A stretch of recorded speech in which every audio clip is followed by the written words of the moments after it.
بسم اللہ الرحمن الرحیم الحمد للہ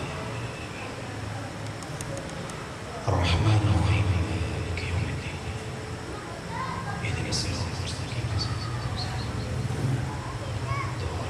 اللہ الرحمن الرحیم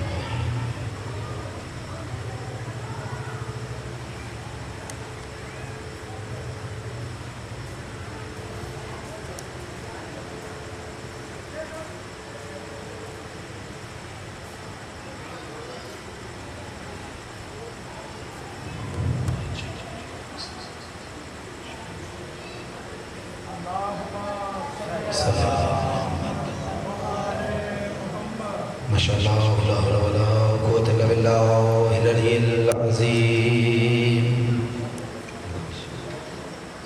توکلت حیا ابدا لا يموت ابدا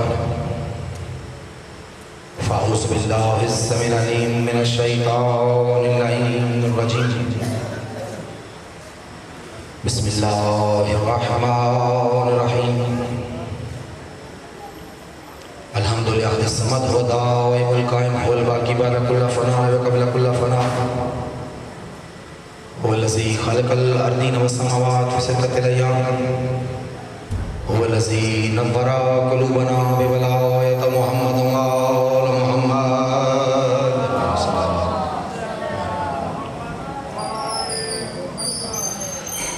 ثم الصلاة والسلام وتحية الإكرام على رسول الله الأعظم المصطفى الأمجد المحمود الأحمد المكي المدني التحية الكرشي التحامي سيدي ومولاي أبي القاسم محمد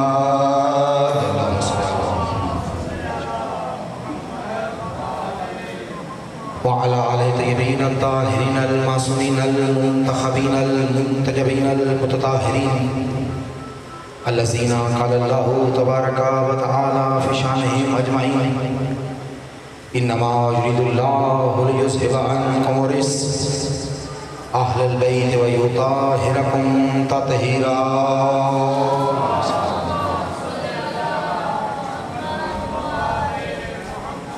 اما بعد فقد قال الحميد في كتابه المجيد وهو اصدق القائلين وقوله الحق بسم الله الرحمن الرحيم وما اتاكم الرسول فخذوه وما نهاكم عنه فانتهوا وقال رسول الله صلى الله عليه وآله إني تارك فيكم ثقلين كتاب الله وعترتي أهل بيتي ما إن تمسكتم بهما لن تضلوا بعدي لن يفترق حتى يرد علي الهوى الصلوات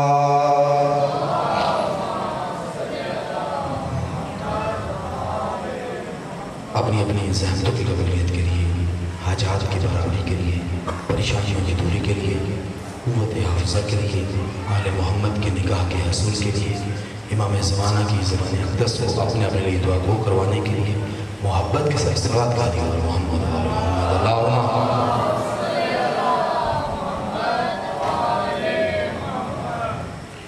امام زمان اجل اللہ فرجہ و شریف کی صحت و سلامتی کے لیے ان کی برگاہ میں ان ایام عزا کی تعزیت ابلاغ و ارسال کرنے کے لیے ہر امتحان کامیابی کے لیے درود کہا دیو محمد و آل محمد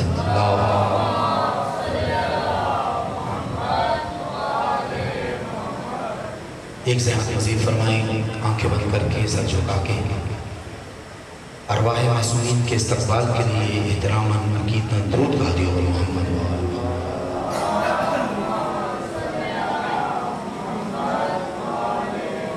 دعا ہے خالق و مالک ہم سب کی حاضری کو اپنی برگاہ میں قبول و منظور فرمائے خدا ہمارے مل بیٹھنے کو ہمارے جمع ہونے کو ہم سب کے لیے ہم سب کے مرحومین کے لیے خدا توشہ آخرت قرار فرمائے خدا ان مجالس کو امام زمان کے ظہور کی زمین سازی کا وسیلہ قرار فرمائے جہاں جہاں صف عزا بچی ہے خدا اس صف عزا میں شریک مومنین و مومنات کی جان و مال عزت و آبرو کی محافظت فرمائی پروردگار عالم جہاں جہاں صف عزا ہے اس صف عزا میں شریک شیعہ سنی مسلمانوں کی خدا تمام دعاؤں کو قبول فرمائی خالق مطلق ان کی تمام حاجات کو قبول فرمائی جو بھی سوالی دریال محمد بن ایام عزا میں حاضر ہوں بالاخص جو یہاں دربار حسین میں حاضری دیں